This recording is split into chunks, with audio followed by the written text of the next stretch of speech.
What if the biggest barrier to creativity in schools isn't the classroom, but the policies shaping it from the top down? In this episode, we dive into how national education policy influences what happens in schools and where creativity fits into the conversation.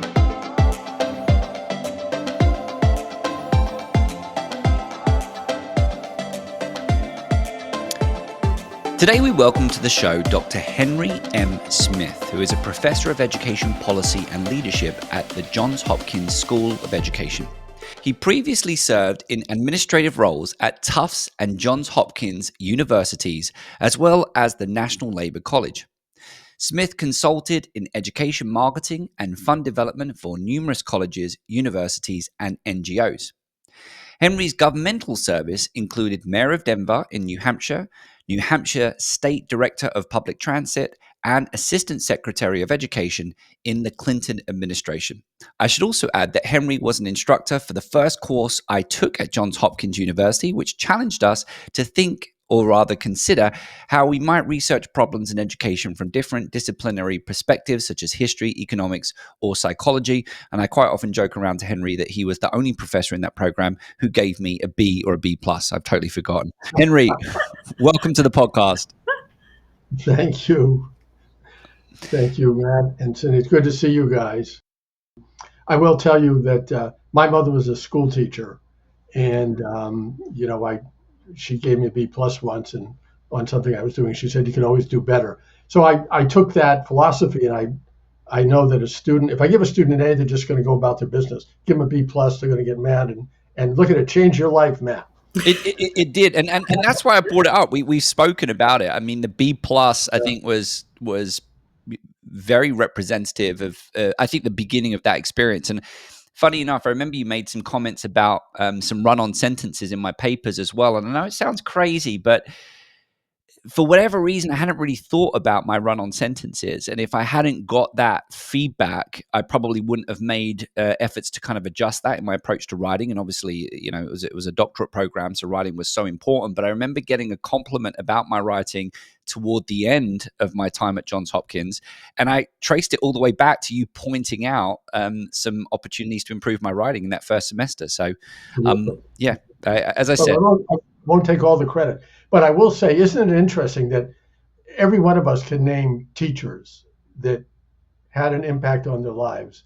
And as we all know, sometimes teachers they're always underpaid, and sometimes they're underappreciated. And, they're as obviously as critical as our parents are to what happens, good and bad. Yeah.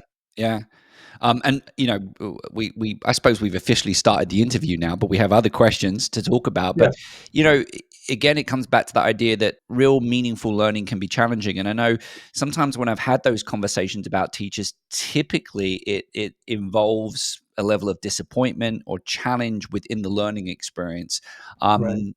Rather than an easy class where you get an easy A. I always try and share those stories with my students. If it's easy and you're kind of like flying through the experience, it's probably not offering you much, right?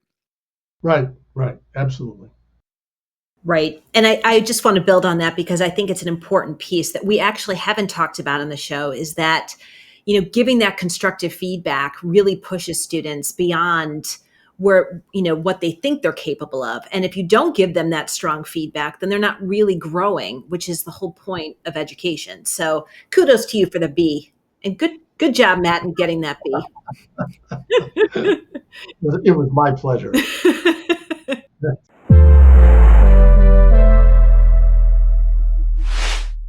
All right. So now we're going to get back into our podcast questions. And, one of the reasons why we brought you onto the show, Henry, is we do a lot of conversations about education and, the various challenges that exist within the system. So talking a little bit about your experience working in the federal government, particularly under the Clinton administration, it's probably the first time we've had an opportunity to have that type of conversation. So I was wondering if you could just talk a little bit about what that was like and some of the challenges that perhaps you experienced when it came to implementing change in education from the very top. Well, thanks, Matt. And the first thing I would say about that is, in spite of the times we're living in, working at the U.S. Department of Education, I always thought of as a second doctorate because there, all the policy from the states and the locals and even international comes together. You see the whole picture and how it all works. And yes, there's a lot of problems with the federal government, a lot of things we need to do differently. But the one thing that people don't talk about enough is you learn so much when you're there. You're at the nexus of all of it. And we did a lot of visiting schools. It was part of our engagement. I schools and universities in 40 states while I was there. It was tremendously interesting. And then working with Congress, back in those days, Democrats and Republicans agreed on the issues of education. You may remember in the early aughts, governors, whether Republican or Democrat, would run to be the education governor in their states. And so we all worked together on, matter of fact, the first bill that the Clinton administration passed was the Goals 2000 bill. It was an education bill which got, 80 or 90 votes in the Senate, Democrat and Republicans, because everybody was united on education policy in those days. Now, of course, it's so much more difficult. So I wouldn't have missed that for the world, and I learned so much from it. So during your time in the federal government, you worked on some major legislation aimed at developing national standards and increasing accountability. So on the show, we often hear this rigid system can stifle creativity in schools. So can you speak to the original goals behind those policies and how, if implemented thoughtfully, the standards and accountability might actually support creativity rather than hinder it? Well, Cyndi, I may go in a different direction than you anticipate. That's fine. At the time in the early 2000s, you had, Clinton did Goals 2000, then Bush did No Child Left Behind. So there was, it went along and we were working on standards and then the common grounds that everybody agreed on in the early 2000s, because some standards seemed to be reasonable and necessary. So I know a lot of people find them difficult and challenging. It's a silly argument for us all to have at this point in time where we are in 2025. What's become abundantly clear, I think, to all of us in the last few years, between COVID and now this new administration in Washington, right or wrong, what they both events showed us were we have to take a hard look at K-12 and universities, be creative, and do things like we've never done them before. So you can have all your arguments about standards that you want, but the fact is, in the last 30 years, American kids' achievement on national tests has barely gone up a few blips. Everybody's complaining about the COVID loss. But what about the gain? It took 30 years to go up 5 points. Additionally, our percentage of people in the United States who attend and graduate from college has only gone up about 5 points. I think it used to be 35%, now it's 40%. What COVID and this new policy environment in Washington, as I always tell my students in the leadership courses, crises are also opportunities. And I think we can take a long, hard look at K-12 and higher ed now and start to do things very differently. I was thinking about this, knowing we were going to talk, and I was thinking, all my years in university world, in and out for 25 years, universities have become so cumbersome now, they've become a fat target for people who want to attack universities. We're filled with assistant deans who do Lord knows what. It's time. And then what put this in my head the other day was I live in a fancy neighborhood in Chevy Chase, Maryland. What did they used to say in Garrison Keillor, where all the children are bright and everybody's good looking? And people call us all the time, and we have a very nice house. People call me all the time. They want to buy my house. They say, Henry, you're ready to sell your house. I have a beautiful house. It's 50 years old. But we've gotten to a point in our environment and that it doesn't pay for the realtor financially or to sell something new to redo this beautiful 50-year-old house because they have to put in all kinds of new electronics. Air conditioning in DC is terribly important. So they're tearing the houses down, the nicest, most expensive houses in the country, and building new ones. For a long time, I thought that was crazy till I started to think about, why don't we do that with education? Let's take this opportunity. And I think, by the way, parenthetically, I would add, what universities have to understand is they're not in a financial war with the administration. They're in a political and a public relations war. And the public relations people and the political people should be out front. That was the mistake the 3 presidents made that got fired. So I think, for example, universities should all, and by the way, tuitions are so high that they're an easy target. most Americans agree, yeah, go after Harvard, go after Hopkins. They got all that money. They got $50 billion in endowment.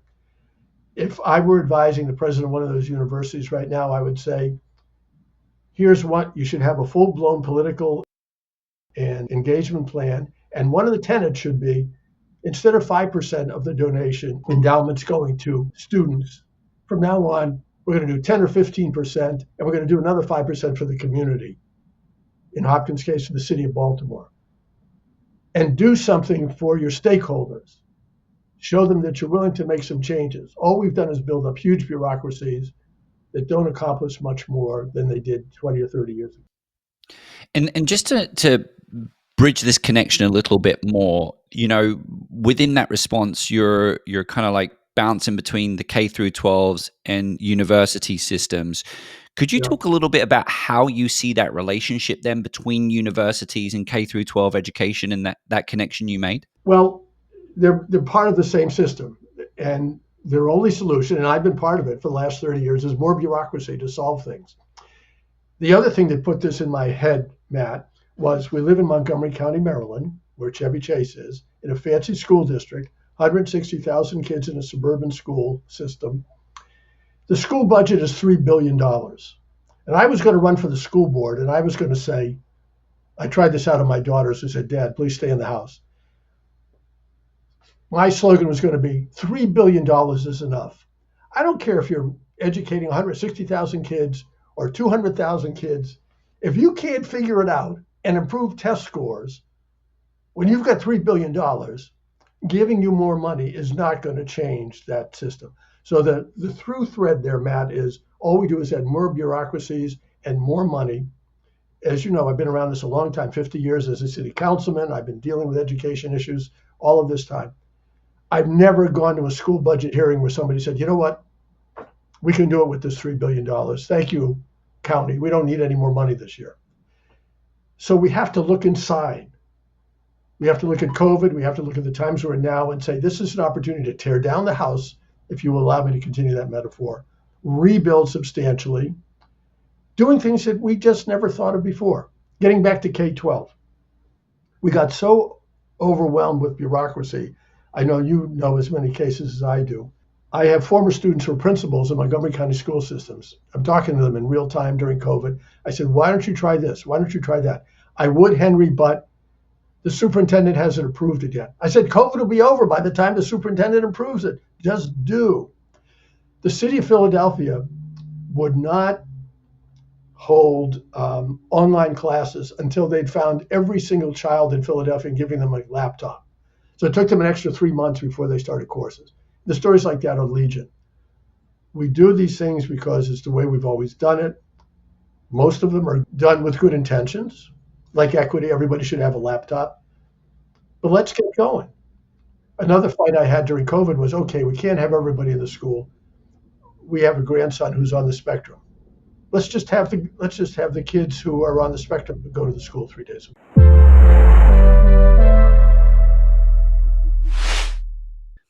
So Henry, before we kind of move in a little bit on the idea of tearing down the house, which is something that we do talk a lot about on the show, I think what you're highlighting to our listeners in the stories that you've shared is the complexity of the education system. And so sometimes for observers, it's very easy to kind of say, why don't you do this? And so, full disclosure on our show, it's like, why don't we do more stuff around creativity?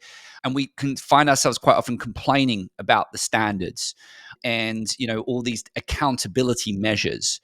But just listening to what you're saying there, it sounds to a certain extent, at least some of the goals of the accountability measures that's kind of emerged over the last few decades is to try and assist in let's get going.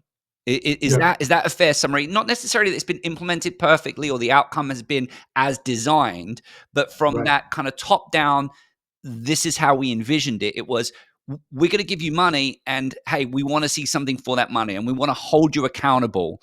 And I think sometimes that gets lost. It's like there is an effort at the top to improve the system, but this bureaucracy, the system itself, seems to be the challenge. Right, and that goes back to the house metaphor. There are so many things that need to be done, Matt, that maybe we should just consider a completely different thing. We used to have a dean at the School of Education at Hopkins who used to say to me, Henry, you know, if any one of us here at the School of Ed had the secret sauce, we'd all be out of business now. So what we have to do is be more creative about how we're getting at these things. Now, for example, my friends in the teachers union, and my mother was a card-carrying member of the teachers union. I'm a big union supporter, but you know they're completely against charter schools all the way. You can't talk. You can't even, in Montgomery County, Maryland, you can't even have the conversation. They won't have the conversation with you. There are states like Arizona now where the Republican legislatures have said the money follows the kids, no longer goes to the school system.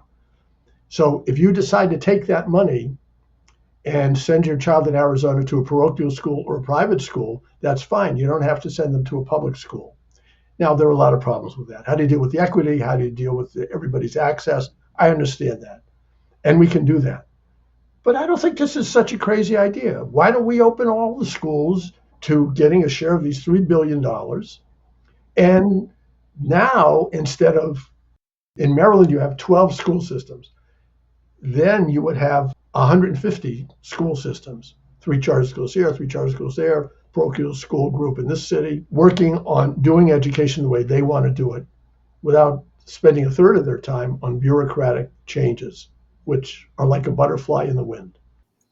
So do you think that's the biggest challenge is the bureaucracy and having to deal with all the bureaucracy? And how do we work through these systems without having the bureaucracy issues? Well, I guess what I'm saying, Cyndi, is the theme of your podcast. You got to be creative. We got to think beyond the way we thought about education before. And if it means not doing something, let's try it. On the good side, Arizona's got a great idea. They do 8-week sessions because, you know, the weather's usually hot there. They do 8-week sessions and then 2 weeks off, and 8-week sessions and 2 weeks off. And here and in New England, you know, everybody goes to school September 1st through June 30th. Well, maybe that's a good idea. It's completely different. It's outside the usual bureaucratic thinking. And again, I don't necessarily fault people. I guess I fault leaders who don't have the ability or the nerve to do that. But we have to make it possible for people to say, let's do stuff that we didn't do before. Parenthetically, one of the things that I was so sad to see is, and this is also happening in this school system, the online high schools that were started by the large public school systems in the country have quickly evaporated since the end of COVID. It's crazy. Juniors and seniors in high school shouldn't be in the building all the time. They should be like college kids. They show up for classes, but they got a job during the day. They got sports. What do they have to be in the stupid high school building for? And that would create much more space for the middle school children. Oh, no, we can't do that. I tried that with the local school system. Everybody's got to be in the building. Now, I have a former student who runs a prep school in Atlanta, and they ended up doing partnerships with private schools around the country. He now has 70 customers who buy online high school courses in Latin from him for their prep school. Why can't we do that with the public schools? So that's a really interesting strategy to go and think about, like restructuring things. And I think it's such a huge, messy problem. And one of the things that we've been talking a lot about on the show is, do we need a revolution or an evolution? And when Matt and I started the show, you know, and now we're into season 11, you know, when we first started the show, it was like, well, we need an evolution. We just need to keep moving and changing and get on with it, as we were talking about. But now with the onset of artificial intelligence and after COVID happened, I think Matt, well, I'll speak for myself. I think I'm leaning more towards revolution, which sounds like what you're saying. Let's take the whole house down and let's rebuild the whole thing. But the question is, how do we do that when what we're putting at risk is our future generation and their knowledge? So how do we test these things out? How do we create the policies that we could implement so that schools can try things out without so much structure and then report back what works? Well, it's difficult. People have to have courage. And sometimes it can come from the most interesting places. In the state of Maryland, which we were just talking about, which is very strong Democratic and teacher unions, the parents in the Baltimore City schools went to the Democratic legislature and said, we can't wait for the Baltimore City schools to be fixed. Our children, to your point, Cyndi, our children are going to be lost. We want charter schools. So the only charter schools in the state of Maryland, well, there is one other place, but one of the only places is Baltimore City, because the parents said, in effect, we don't want this house. We want to build a new one because you guys just aren't cutting it. So people have to have the ability, the support, and the leadership capability to create that vision. Here we go, Matt, to something that you studied with me. You got to get back to entrepreneurial leadership, create this vision that you can have a better place. It's going to take a while to get there. But, you know, I deal, because of my autistic grandson, we deal with issues all the day. And I can tell you that IEPs, which are for neurodiverse children, you have to fight to get them taken care of. You have to fight to make them work. Half of the schools don't fulfill their federal obligation in doing those things. So we have to admit that some things just don't work. And instead of pushing up against this house again and again and throwing more to now move into the higher ed space, more assistant deans at it is silly. Let's be creative enough to try new things. And that's why I love your podcast. We just got to get out of the box, because direct answer to yours, Cyndi, is, we'll just all, it's a nice job. I've been in, as you were kind enough to list my sordid career, I've been in a lot of institutions in 50 years. It's a nice job with nice people, and we're passing paper back and forth all the time for 50 years. And I don't know, we changed a single life. And I'd like to think that maybe we did, but it can be endlessly frustrating when you realize all you're doing is shipping paper. The other thing I wanted to mention to you about AI, in the Clinton administration, in the 1990s, when the internet came in, okay, day one of the internet, whether you believe Al Gore invented it or not, that's beside the point. And we gave speeches for the first 5 years in the 1990s. The internet now makes it possible for the first time in history for every child in America to have equal access and opportunity in schools. And that was what we thought of the internet. And now we know the social media disaster that was the other side of it. So that's the warning I pass forward to all of you folks living in the 2020s. Beware of what you wish for. It's got a bad side too.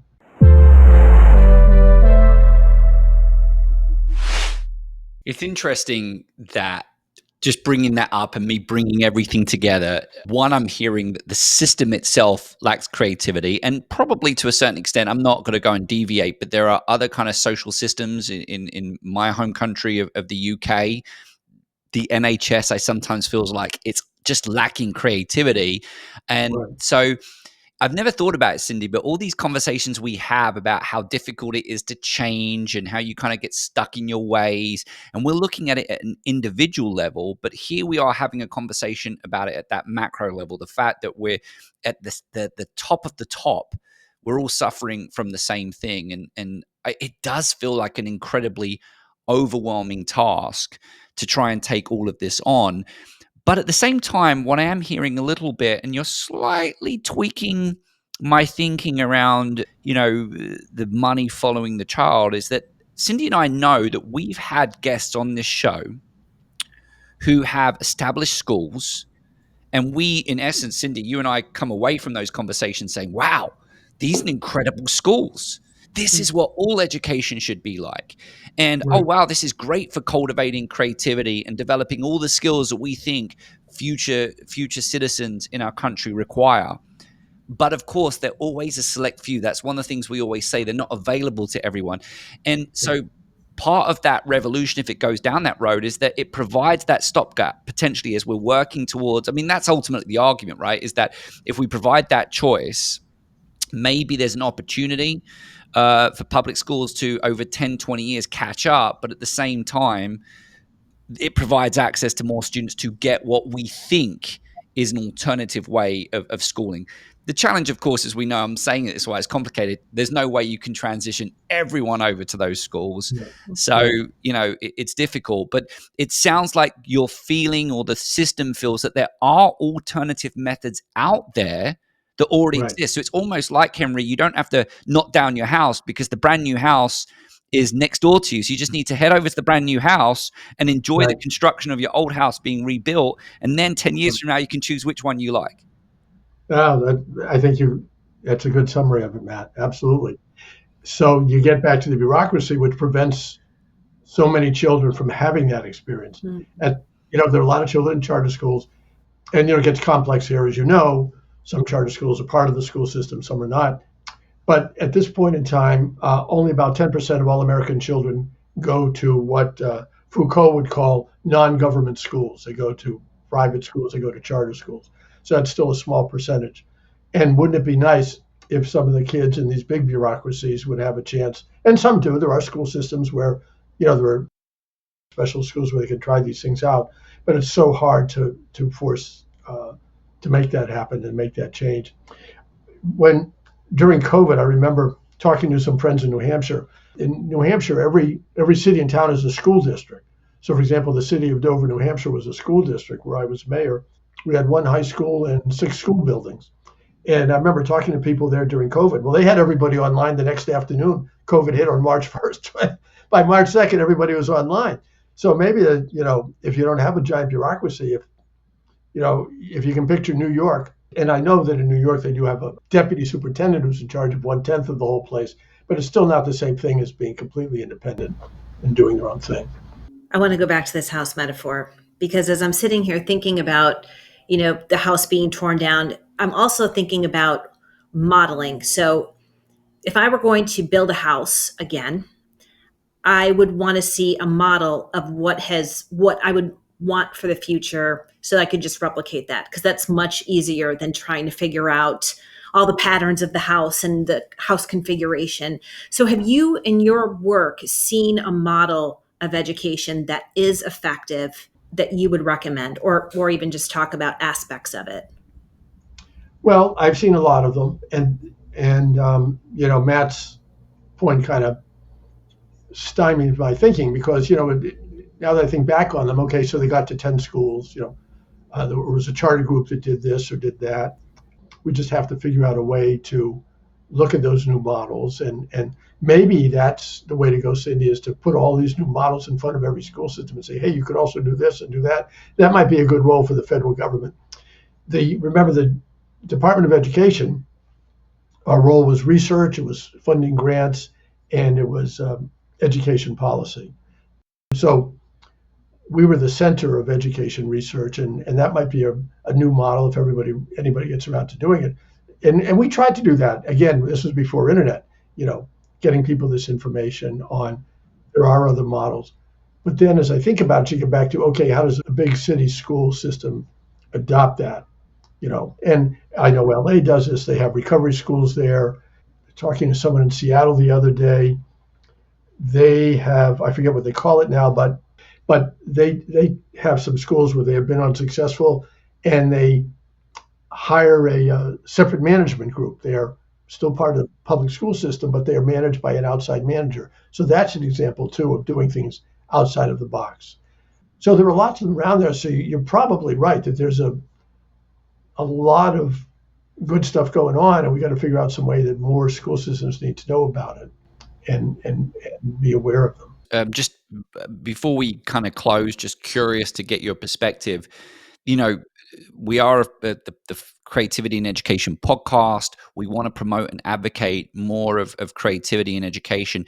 Do you ever see or perhaps have heard of some sense of priority within the system for that, or does it always kind of just focus on those standards that have already been identified? The school system I'm watching here, they've had 3 superintendents in the last 5 years. And it always seems to me that old phrase, it's like rearranging deck chairs on the Titanic. They'll change something here, they'll change something there. It's very hard to see those things taking place in the big systems. As a matter of fact, one of my jobs when I was Assistant Secretary of Education was managing our relations with big city school superintendents. And I rode around with the LA super, the Chicago super, the New York super. And each one of them said to me, Henry, I've got 3 years to do what I want to do here, because in 3 years, the politics of it will catch up to me and I won't be superintendent anymore. And you know what? They were all right. They had 3 or 4 years, which is not a lot of time to change a whole big city school system. So I guess that and our conversation about bureaucracies made me think. And again, you see a lot of this in the critical theory conversations. that more local control, more involvement. I had a conversation with some folks your age today, and I had, as I mentioned, a conversation with my grandchildren this last week. There has to be much more stakeholder engagement. What do your kids need out of it? How are they going to respond to it? And I think that might be another way to get at this, is have the stakeholders a part of this, have young people a part of it. I mean, just think back. Is there anybody, even your age, and you guys are a generation younger than me, is there anybody who can't tell stories of how stupid high school was and what a waste of time? And I was telling my grandchildren the other day that I'm a musician. You mentioned, Cyndi, that you had a musician. I was a musician in those days. I was going to go to music college. So whenever I wanted to get out of a class, I'd say, we have to go and rehearse for the spring concert. Even if it was fall, the teacher never really caught on to it. And I was in a 4,000 person public high school in Worcester, Mass. And my friends and I would take off and we'd go smoke somewhere for the rest of the day, and or have our garage band. So all of those things have to be accommodated for young people, because they think spending an 8-hour day in a building is a waste of their time. And, they have to be part of this conversation as well as their parents. And now, of course, you have the parents, which is also so different from my day, when both parents are working all the time. What are the kids going to be doing? That could be education time.